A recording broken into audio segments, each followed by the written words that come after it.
Assalamualaikum warahmatullahi wabarakatuh. Ketika saya masuk Islam, memeluk agama yang baru, saya punya banyak sekali kesulitan untuk memahami Islam. Namun akhirnya ketika saya mempelajari, lalu kemudian melihat referensi demi referensi yang saya dapatkan, Masya Allah, Islam itu sangat sempurna, paripurna, indah, istimewa.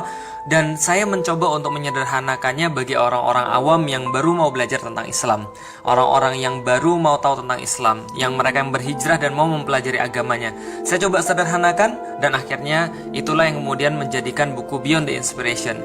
Saya buat dari hal yang sangat sederhana untuk menjelaskan kenapa, why, pertanyaan awal tadi, kenapa sih Islam bisa jaya di masa yang lalu dan sekarang Islam itu terpuruk, dan apa solusinya dan apa yang harus kita lakukan agar Islam kembali lagi berjaya. Dengan singkatnya, Islam akan berjaya bila pemikiran Islam sudah berada pada kaum muslimin. Itulah yang saya tulis dalam buku saya, Beyond the Inspiration.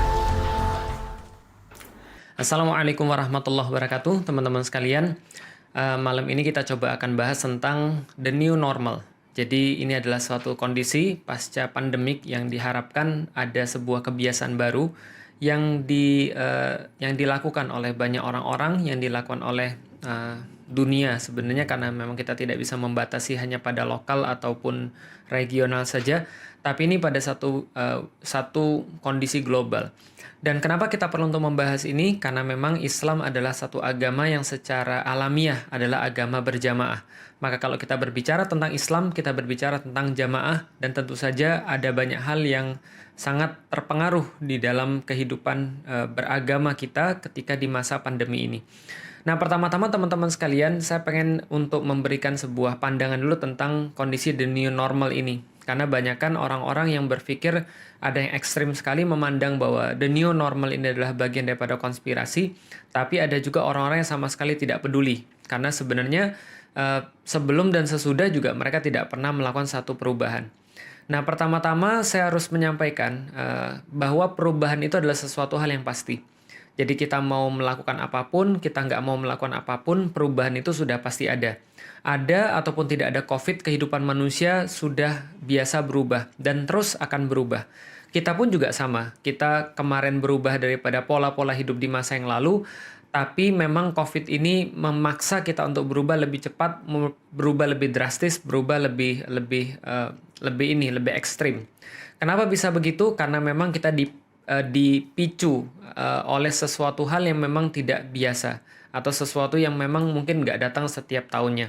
Tapi yang pengen kita sampaikan adalah bahwa perubahan itu adalah sesuatu yang pasti terjadi, teman-teman sekalian. Jadi kita tidak bisa memandang bahwa apakah the new normal ini adalah sebuah konspirasi ataukah sebuah keinginan pemerintah untuk menjauhkan umat muslim daripada Islam. Kita juga tidak bisa mengklaim atau tidak bisa menuduh seperti itu. Karena sebenarnya kehidupan akan senantiasa berubah.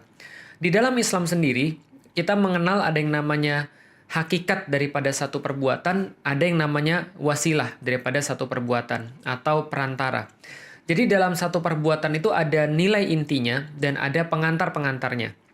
Dalam sepanjang masa, yang namanya hakikat perbuatan selalu sama. Akan tetapi wasilahnya yang berbeda-beda. Caranya, perantaranya yang berbeda-beda. Dari dulu yang namanya maling ya tetap maling. Bedanya dulu malingnya langsung, sekarang malingnya online. Dari dulu sampai sekarang yang namanya pelacuran ya tetap ada. Bedanya zaman dulu pelacurannya diam-diam di pinggiran kota, sekarang pelacurannya mungkin punya satu kamuflase tersendiri. Apakah dia tempat entertainment, ataukah dia tempat karaoke, ataukah dia tempat klub malam, ataupun bahkan sesuatu yang kita nggak duga sama sekali seperti tempat pijat misalnya. Ataupun bisa apapun juga. Kalau zaman dulu yang namanya perzinan terjadi secara langsung, sekarang bisa jadi terjadi secara online. Kalau zaman dulu modus itu terjadi secara kalau zaman saya modus itu lewat kelas meeting, modus itu terjadi ketika pinjem buku, modus itu terjadi ketika pinjem catatan. Sekarang modusnya terjadi lewat DM, terjadi lewat mention, terjadi lewat stalking, kepo dan segala macam. Tapi esensinya tetap sama. Karena itulah agama itu akan sangat relevan sampai dengan akhir zaman karena perilaku manusia adalah perilaku yang sama. Tidak ada nilai yang berbeda pada diri manusia, yang berbeda hanya bagaimana cara dia melakukan perbuatan tersebut, bagaimana cara dia melakukan nilai perbuatan tersebut. Tapi Inti daripada perbuatannya tetap sama. Korupsi tetap korupsi, maling tetap maling, orang curang tetap orang curang, orang dengki tetap orang dengki, dan yang berubah hanya wasilahnya saja. Maka akan ada banyak the new normal dalam kehidupan kita. Sebagaimana dulu-dulu sudah berlalu yang namanya the new normal. Contoh misalnya, kalau yang lahir di tahun 80-an, milenial awal, milenial tua, itu seperti saya, lahir tahun 80-an awal, itu akan sangat merasakan perubahan dari dunia analog ke dunia digital. Karena mereka adalah milenial awal, maka mereka tetap tersuguhkan dengan hal-hal yang bersifat bersifat analog, seperti misalnya TV analog, lalu kemudian kemana-mana bawa jam tangan, kemana-mana bawa sapu tangan. Mereka kalau misalnya janjian lewat telepon umum, itu pun cuma ada di beberapa rumah. Mereka kalau misalnya mau menghubungi teman mereka, mereka harus punya kartu telepon, masih merasakan ngirim surat, masih ngerasain ngirim telegram, tahu bagaimana cara untuk punya buku catatan telepon, mereka punya buku catatan yang bersifat analog gitu kan ya, buku catatan asli gitu kan ya, mereka nyatet, mereka bawa pensil, mereka bawa penghapus dan seterusnya, yang mungkin sekarang tidak disadari oleh banyak orang atau tidak pernah dirasakan oleh banyak orang. Saya misalnya ketika nulis skripsi mungkin sudah pakai komputer, tapi saya juga masih merasakan ngetik pakai mesin tik ketika masih SMP dan SMA. Kita masih merasakan floppy disk B, kita masih merasakan floppy disk A, kita masih merasakan kemudian hal-hal kayak disket, lalu kemudian kayak CD-ROM yang dibakar gitu kan ya. Jadi mau kemana? Bakar CD. Di mana bakar CD-nya? Di rentalan, karena nggak banyak orang yang punya fasilitas itu. Kita masih merasa game-game yang jadul. Dan sekarang kita punya the new normal. The new normal bagi orang-orang kayak saya, sebelum datang COVID, adalah the new normalnya bagaimana cara mempelajari untuk smartphone. Bagaimana berkomunikasi dengan WhatsApp. Bagaimana berkomunikasi dengan telepon genggam, dan seterusnya. Bagaimana punya normal yang baru.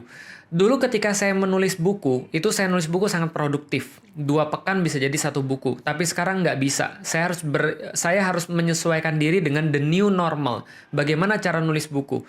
Dulu saya baca koran setiap hari. Saya baca majalah setiap waktu. Kalau saya mau cari referensi, saya cari ke perpustakaan. Tapi dalam kondisi yang sekarang, walaupun belum datang COVID, saya harus melakukan the new normal. Mengadaptasi diri. Termasuk di dalam dakwah. Dakwah akan terus berkembang. Dan dakwah hakikatnya tetap sama, mengajak orang untuk ke jalan Islam, mengajak orang untuk ke jalan kebaikan. Sampai yaumil kiamat, dakwah akan tetap jalan. Tidak akan pernah dakwah akan merasa kosong daripada kehidupan. Kenapa? Karena perintah Allah tidak akan mungkin bisa dibatalkan oleh waktu dan tempat ataupun apapun juga. Maka dakwah tetap akan jalan. Bedanya adalah dalam setiap masanya dakwah akan menemukan the new normalnya, akan menemukan adaptasi yang barunya. Contoh misalnya, sangat sederhana misalnya, contoh yang sangat kecil sekali, 2007 saya mulai berdakwah di sosial media. Sebelumnya tahun 2002 sampai dengan 2006 saya nggak mengenal sosial media. Saya nggak pernah main Facebook, saya nggak ngerti Twitter, apalagi karena waktu itu masih 2007. 2007 kita sudah mulai main Facebook.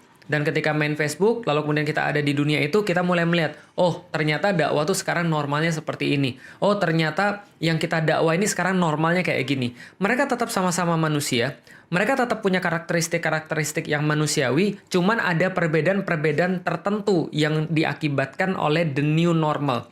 Karena kita tidak bisa untuk menafikan ada perubahan-perubahan yang terjadi yang itu membuat perubahan-perubahan dalam cara dakwah. Bukan dakwahnya. Dakwahnya tetap, dalilnya tetap, cuma caranya berubah. Cuma wasilahnya berubah. Itu the new normal pada zaman dulu. Tahun 2012 dunia berganti dari Facebook ke Twitter. Maka ada normal yang baru. Bagaimana normal yang baru? Kita harus membiasakan untuk bisa mengemas satu ide dalam 120 karakter pada saat itu. Twitter hanya memperbolehkan 120 karakter, maka kita mengemas ide kita dalam 120 karakter. Bagaimana caranya? Mengolah kata, lalu kemudian memainkan rasa untuk bisa memadatkan pesan-pesan itu masuk dalam 120 karakter untuk bisa mengubah orang. Karena dakwah pada intinya adalah mengubah orang menjadi cenderung pada Islam. Nah, maka muncul setelah zaman Twitter tahun 2014 rame Instagram. Maka mulailah kita untuk belajar the new normal fotografi. Bagaimana menyampaikan pikiran, bagaimana menyampaikan rasa, tapi lewat gambar yang berbicara. Yang katanya gambar itu lebih padat daripada ribuan kata-kata. Yang katanya lebih pandai pandai untuk berbicara daripada rangkaian kata-kata. Maka kita coba untuk memasukkan ke dalam gambar. Ketika Instagram terus berkembang, lalu muncullah kemudian gambar yang bergerak di Instagram. Awalnya cuma 15 detik kalau saya nggak salah, kemudian ke 30 detik, lalu kemudian ke 1 menit. Maka dakwah pun berkembang. Berkembang bukan dakwahnya yang berubah, tapi caranya berkembang. Kita harus belajar bagaimana cara untuk videografi setelah fotografi. Kita harus belajar untuk mengedit sederhana. Kita harus belajar mempertimbangkan elemen-elemen videografi. Bukan hanya berbicara tentang gambar, tapi juga gambar yang bergerak. Bukan hanya berbicara tentang pesan yang tersampaikan lewat gambar yang beku, tapi bagaimana sequence itu bisa menghasilkan satu pemahaman yang lain. Kita mulai untuk menyesuaikan diri. Kita belajar untuk menyampaikan dakwah dengan cara yang lebih baik. Lalu kemudian setelah Instagram, sekarang masuk ke YouTube. Maka kemudian kita berusaha untuk mengerti sistem produksi. Seperti apa broadcasting. Seperti apa kemudian mengedit dengan cara yang lebih tinggi lagi. Kita belajar lagi dengan sesuatu hal baru. Kita belajar tentang lighting. Kita belajar tentang sound. Kita belajar tentang alat-alat produksi dan segala macam. Dan ini memang harus diperlukan. Kenapa? Ini the new normal. Ketika datang COVID, sama. The new normal. Dan teman-teman nggak akan pernah menemukan saya untuk ngambil video di malam hari seperti ini. Dan saya harus mengerjakan ini karena inilah the new normal. Jadi bagian daripada new normal adalah saya sampaikan seperti ini.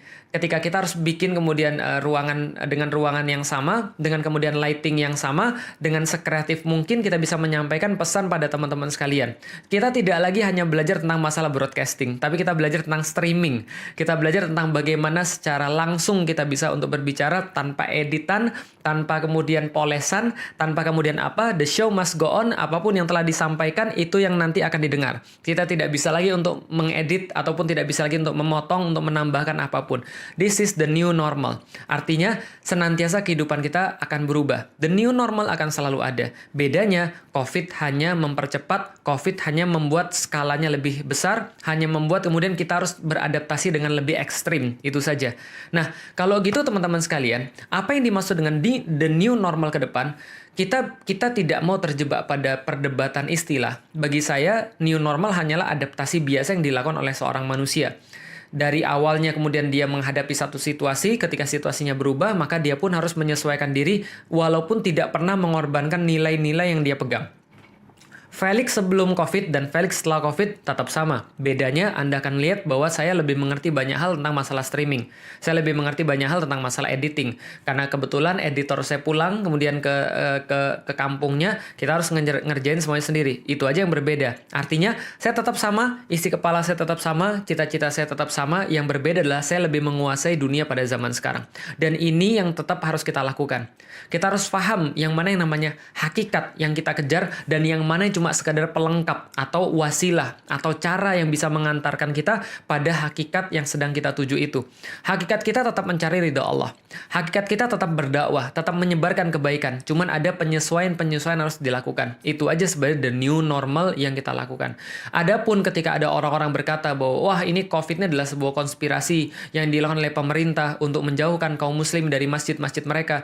Saya juga tidak bisa berkata seperti itu dan kita juga tidak bisa menuduh seperti itu. Kenapa? Karena ini adalah suatu hal yang terjadi dan dialami oleh dunia. Kalau kita mau bahas konspirasi, nanti urusnya akan panjang lagi dan kita nggak akan selesai untuk membahas tentang masalah konspirasi. Karena membahas konspirasi itu tidak berdasarkan fakta, tidak berdasarkan realita yang kita bahas sekarang saja. Yang jelas teman-teman sekalian, tidak ada yang menghalangi teman-teman untuk pergi ke masjid. Tidak ada yang menghalangi teman-teman untuk berjamaah. Yang kita halangi pada saat ini adalah penyebaran virus, dibatasin pada itu saja. Karena virus tidak bisa bergerak dengan sendirinya, dia bergerak bersama dengan pergerakan manusia, maka pergerakan manusia harus dibatasi sementara waktu. Dan ini pun adalah bagian daripada hal yang islami. Kenapa? Karena Islam adalah agama yang justru dibandingkan dengan yang lainnya, justru mengatur tentang bagaimana cara menangani wabah. Dunia membuktikan bahwasanya dari dulu Rasulullah Shallallahu Alaihi Wasallam telah menasehati manusia bagaimana cara untuk menangani wabah dengan cara yang tepat, yaitu dengan lockdown. Yang di luar jangan masuk sehingga yang sehat tidak sakit, dan yang sakit jangan keluar sehingga yang sakit tidak menularkan. Sederhana, yang sakit jangan menularkan, yang di luar yang sehat jangan sakit, itu saja. Lalu kemudian Amr bin As memperkuatnya. Dengan cara apa? Amr bin As mengatakan bahwa wabah itu kayak api dan kita adalah sekamnya. Maka kita harus sebar sekam itu sejauh-jauhnya sehingga tidak terjadi proses kemudian chain reaction kalau zaman sekarang, sebuah reaksi berantai sehingga menyebabkan itu penyakit nggak habis-habis. Nah, maka ini adalah sesuatu yang harus kita pahami. Adapun beberapa kelengahan, beberapa kelemahan daripada penguasa ketika mereka menyikapi hal ini juga tidak menjadikan kita juga jadi masa bodoh.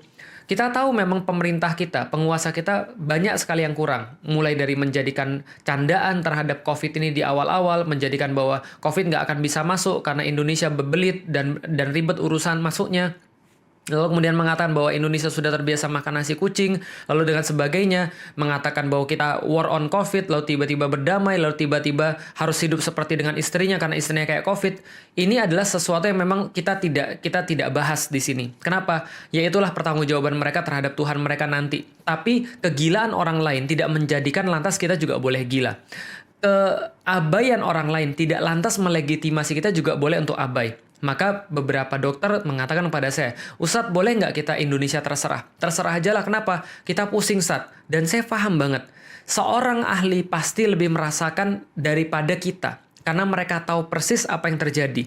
Maka ketika mereka sudah sampai bilang terserah aja lah, itu berarti mereka benar-benar tidak mampu untuk menemukan cara untuk bisa mencari solusi lagi, cara untuk bisa memberikan nasihat bagi pemimpin, karena kalau mereka ngasih nasihat nanti dibilang makar, nanti dibilang kemudian teroris, ekstremis, fundamentalis, maka mereka bilang sudah terserah saja lah. Kalau kita udah kayak download suatu materi ya, download dari 75% tiba-tiba mati lampu, tiba-tiba mendadak semua orang melanggar, nggak ada gunanya. Lalu kemudian boleh nggak kita Indonesia terserah? Saya bilang, saya kesel, iya. Saya merasa sangat stres, iya. Tapi kita nggak bisa nggak peduli. Seorang muslim nggak bisa untuk nggak peduli. Kenapa? Karena tujuan dia menjadi seorang muslim adalah ketika dia menyadari bahwa Allah adalah Tuhan dia, maka dia akan senantiasa bisa untuk menyayangi manusia. Dia akan tetap peduli, walaupun yang berwenang tidak peduli. Nah, maka kita tidak akan bahas semua itu. The new normal adalah sesuatu yang tetap kita akan lakukan. Sesuatu yang terus-menerus kita lakukan. Karena sebelum COVID, kita sudah melakukan the new normal terus-menerus, dan setelah COVID, kita akan melakukan the new normal. Nggak ada COVID pun, the new normal tetap akan terus berjalan. Artinya, kita harus memahami bahwa manusia senantiasa pasti akan berubah. Karena dunia juga senantiasa pasti akan berubah. Yang tidak berubah adalah nilai-nilai perbuatan. Yang tidak berubah adalah nilai-nilai kebenaran yang telah diturunkan oleh Allah Subhanahu wa Ta'ala kepada manusia. Itu akan long lasting, itu akan selama-lamanya, itu akan abadi sampai dengan dunia ini berakhir dan kita semua dikembalikan kepada Allah Subhanahu wa Ta'ala. Allah tidak akan pernah salah. Al-Quran tidak akan pernah nggak up to date. Al-Quran tetap akan up to date sampai dengan akhir zaman. Rasulullah Shallallahu Alaihi Wasallam nggak pernah nggak akan relate, pasti tetap akan relate sampai kapanpun. Pertanyaannya kemudian adalah, apa yang sudah kita lakukan? Apa yang sudah kita siapkan? Apa yang kita perbuat untuk bisa mengantarkan nilai-nilai yang Allah berikan kepada hambanya di dalam Al-Quran, di dalam perkataan Rasulullah, dalam perbuatan Rasulullah, bahkan diamnya Rasulullah. Apa yang sudah kita lakukan untuk bisa mentransfer itu semua dengan cara normal yang baru untuk kepada umat? Ini yang menjadi pertanyaan kita bersama-sama. Maka the new normal bagi saya adalah mempelajari skill-skill yang baru. Mempelajari kemudian cara-cara yang baru. Bagaimana tidak bertatapan dengan Anda semua, tapi bisa untuk tetap menyampaikan, tetap untuk bisa get the point across kepada teman-teman sekalian yang ada di rumah. Bagaimana ngedit dengan cara yang lebih cepat. Bagaimana menghadirkan upload dengan cara yang lebih cepat. Itulah normal yang baru yang saya lakukan. Itulah normal baru yang saya lakukan bersama istri saya. Bagaimana nanti kita di luar? Di luar normal yang baru yang kita lakukan mungkin akan pakai masker. Mungkin akan senantiasa menjaga imunitas tubuh. Mungkin mencuci tangan. Mungkin akan lebih memperhatikan kesehatan. Mungkin akan lebih mengurangi aktivitas-aktivitas yang bersifat aktivitas-aktivitas offline. Tapi kita tidak akan pernah mengurangi hakikat, kita tidak akan pernah mengurangi perjuangan, kita tidak akan pernah mengurangi aktivitas-aktivitas kita menjadi seorang muslim. Kalau gitu balik lagi, kalau memang new normal itu adalah sebuah adaptasi, maka siapa yang menentukan bahwa kita akan masuk new normal atau tidak? Dalam Islam, sederhana banget, ada 3 wilayah. Wilayah pertama, wilayah baik dan buruk. Itu hanya Allah yang bisa menentukan. Baik dan buruk hanya Allah yang boleh menentukan. Membunuh orang itu baik atau buruk hanya Allah yang boleh menentukan. Hormat pada orang tua caranya gimana yang baik itu Allah yang menentukan. Bagaimana perilaku-perilaku buruk terhadap orang tua itu Allah yang menentukan.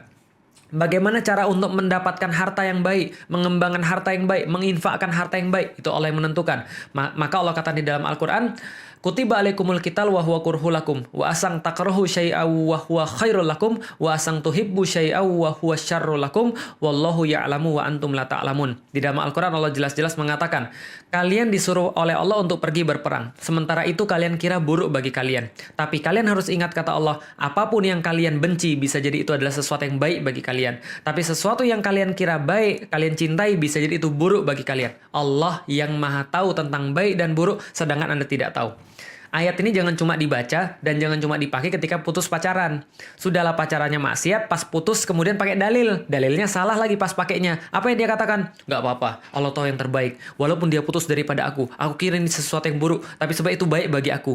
Tapi kalau aku mencintai sesuatu, itu aku kira baik, tapi itu buruk bagi aku. Enggak, ini bukan dalil untuk orang yang maksiat. Ini dalil untuk meyakini bahwa baik dan buruk itu adalah hanya Allah yang berhak menentukan. Yang kedua, tentang permasalahan benar dan salah. Permasalahan sains, permasalahan sesuatu yang bersifat ilmiah, maka ini diserahkan pada ahlinya. Maka satu ahli bisa untuk mengungguli banyak sekali pendapat manusia. Ini adalah ahlinya sangat berkuasa. Maka dalam urusan benar dan salah, Allah menyerahkan kepada manusia. Rasulullah Shallallahu Alaihi Wasallam suatu hari pernah menyaksikan seorang petani sedang menyerbukkan tanamannya. Kemudian Rasul tanyakan, kenapa engkau melakukan itu? Udah biarin aja. Maka orang tadi menjawab, ini kalau tidak diserbukkan maka dia tidak akan pernah bisa berbuah. Maka Rasul katakan, antum a'lamu bi umurid dunyakum. Maka Anda pastinya lebih tahu terhadap dunia kalian. Maka dalam dunia-dunia bersifat sains, dunia-dunia yang bersifat penelitian dan segala macamnya yang bersifat ilmu pasti, maka serahkan pada ahlinya. Jangan buka Al-Quran. Karena Al-Quran nyuruh kita untuk tanya pada ahlinya. Kita mau bangun rumah 5 tingkat di tanah seperti ini, lalu kemudian dengan metode dengan kemudian spesifikasi seperti ini. Jangan buka Al-Quran. Tanya sama teknik sipil. Kita mau kemudian untuk ada suatu waktu kemudian ada orang bilang, Ustadz bagaimana caranya, apa suratnya harus saya baca supaya jerawat saya nggak banyak? Saya bilang, pergi ke dokter. Kenapa? Karena salah ketika Anda minta wiridan. Pergi ke dokter. Cari secara ilmiah. Karena jawabannya ada di situ. Karena agama kita bukan agama klinik. Agama kita bukan agama tahayul. Yang kemudian menjadikan manusia itu bersifat malas. Dan kemudian seolah-olah dia dekat pada Allah. Padahal dia nggak dekat sama Allah sama sekali. Dia cuma malas aja. Kalau Anda mau dapat ujian yang baik, belajar. Mengenai zikir ini Anda harus lakukan tidak ujian ataupun Anda ujian. Mengenai hormat orang tua, Anda harus lakukan ujian atau tidak ujian. Doa juga sama. Tapi Anda harus membuat hukum sebab akibatnya. Dalam urusan yang kedua, benar atau salah, serahkan pada ahlinya. Andaikan ada satu ahli berpendapat, maka ada orang-orang lain menentang dia, maka kita harus untuk membela, kita harus untuk ikut pada orang yang punya keahlian di situ. Begitulah syariat mengarahkan kita. Yang ketiga, dalam perkara-perkara yang bersifat umum, perkara-perkara indah dan jelek, perkara-perkara yang bersifat selera, perkara-perkara bersifat subjektif, maka semua orang boleh menentukan. Kita kalau misalnya di jalan, berhenti itu warnanya apa? Merah, boleh. Bersepakatlah warna merah. Tidak diatur oleh syariat, nggak apa-apa. Tidak ditentukan ahli juga nggak apa-apa. Kalau Anda sudah bersepakat warna merah artinya berhenti, berarti Anda boleh berhenti. Kalau misalnya Anda bersepakat warna merah artinya ngebut, juga nggak ada masalah. Karena itu kesepakatan biasa. Kesepakatan boleh terjadi dalam perkara-perkara yang tidak ada urusan dengan keahlian dan tidak ada urusan dengan apa yang sudah ditentukan oleh Allah Subhanahu wa Ta'ala. Nah, kalau kita sudah tahu, maka di mana wilayah the new normal, kapan kita boleh balik lagi ke masjid, kapan kita boleh lagi untuk berjamaah, kapan kita boleh lagi untuk kajian-kajian offline, maka tentu saja kita harus menanyakan pada ahlinya. Pada orang yang paham tentang penyakit ini, tentang masalah pandemik. Kita tanya pada dia, kapan kira-kira the new normal ini bisa jalan? Kapan kira-kira kita bisa lagi untuk memadati masjid? Kalaupun nanti kita memadati masjid, seperti apa kemudian yang dia sarankan secara sains, secara ilmu pasti, secara keahlian dia? Maka nanti dia akan mengeluarkan rekomendasi ini yang masuk kepada pemerintah dan penguasa yang menerapkan hal-hal teknis, dan ulama tinggal memberikan cap bahwa ini adalah baik dan ini adalah yang tidak baik. Kenapa? Karena ulama memegang bagaimana caranya untuk mengartikan, untuk bisa menginterpretasikan hukum-hukum Allah dalam kehidupan nyata. Dan saya yakin ulama-ulama sekarang yang ada di Indonesia, khususnya ulama-ulama kita yang ada di Majelis Ulama Indonesia, sudah berbuat yang terbaik untuk bisa bekerja sama dengan penguasa, baik dengan ahlinya, untuk memastikan bahwa kaum muslimin di Indonesia dan juga juga yang selain muslim di Indonesia bisa untuk tetap beraktivitas dengan baik, tetap untuk bisa dilindungi daripada penyakit yang bisa merenggut nyawa mereka ini. Dan ini adalah sekali lagi bagian daripada syariat. Syariat yang mengatur bahwa ketika dalam kondisi-kondisi tertentu kita harus nurut pada Allah 100% dalam urusan baik dan buruk, dalam urusan yang bersifat benar dan salah kita ikut pada ahlinya, dalam urusan kemudian yang bersifat selera, yang bersifat indah atau jelek, kita boleh untuk menentukan secara berjamaah, kita boleh untuk bermusyawarah, kita boleh untuk bersepakat dalam hal itu. Tapi bukan berarti kita membalik semuanya. Ketika para ahli belum menyatakan bahwa ini adalah aman, lantas ada di antara kaum muslimin yang berkata, nggak apa-apa, kita tetap pergi ke masjid saja. Pertanyaannya, dalil mana yang mereka akan pakai? Ulama mana yang mereka pakai? Kalau ada ulama yang memperbolehkan, mungkin mereka punya dalil. Tapi ulama-ulama di MUI semuanya sepakat bahwasanya dalam hal ini, ketika para ahli belum menentukan bahwa boleh bagi umat untuk memadati masjid, berkerumun lagi dengan cara seperti apa, maka selama itu belum ada panduan, maka kita tetap harus menaati ulama-ulama yang sudah memutuskan bahwa dalam syariat Islam, keputusan terbaik dalam masa seperti ini adalah tetap berada di rumah. Tapi Ustadz, ini mall sudah rame. Tapi Ustadz, ini pasar sudah rame. Sudah saya sampaikan. Tidak melegitimasi Anda untuk bisa berbuat buruk ketika ada orang lain yang berbuat buruk. Ketika ada orang yang berbuat jahat, ya jangan turutin, jangan ikutin. Tapi kalau misalnya kita tetap harus taat pada Allah Subhanahu wa Ta'ala dengan cara menaati apapun yang sudah diputuskan berupa hukum fikih oleh para ulama-ulama kita. Kecuali tempat-tempat itu bukan tempat yang terdampak seperti misalnya Jakarta, yang sudah jelas sekali daerah merah, yaitu adalah daerah yang terjadi masih penularan satu sama lain di dalamnya. Jadi itu teman-teman sekalian bisa kita sampaikan. Singkat cerita teman-teman sekalian, kita benar-benar berharap kita bukan orang yang senang di rumah. Kita bukan orang yang tidak merindukan masjid. Benar-benar kita pengen banget kita untuk balik lagi untuk bisa beraktivitas di masjid bareng-bareng untuk sholat jamaah di sana, kajian di sana. Hanya saja teman-teman sekalian, kita muslim, kita taat pada syariat, dan syariat juga mengatur hal-hal yang kayak begini. Karena itulah kita berdoa pada Allah, mudah-mudahan Allah segera untuk mengangkat kondisi yang buruk ini daripada kita, mengembalikan kita pada kondisi di mana kita bisa berjamaah, bisa sholat bareng, bisa kajian bareng, bisa ngobrol bareng, bisa ukhuwah bareng, dan mudah-mudahan kita doakan ulama-ulama kita bisa untuk memutuskan yang terbaik, dan kita juga doakan mudah-mudahan pemerintah kita, penguasa-penguasa kita diberikan oleh Allah hidayah, diberikan oleh Allah kebaikan, sehingga mereka bisa untuk berpaling kepada Allah Subhanahu wa Ta'ala, karena kita meyakini bahwa urusan wabah bukan hanya urusan yang bersifat wabah belaka, penyakit belaka, tapi di situ ada urusan ketaatan kepada Allah Subhanahu wa Ta'ala. Wabah hanyalah soal. Yang menjadi permasalahan adalah jawaban kita.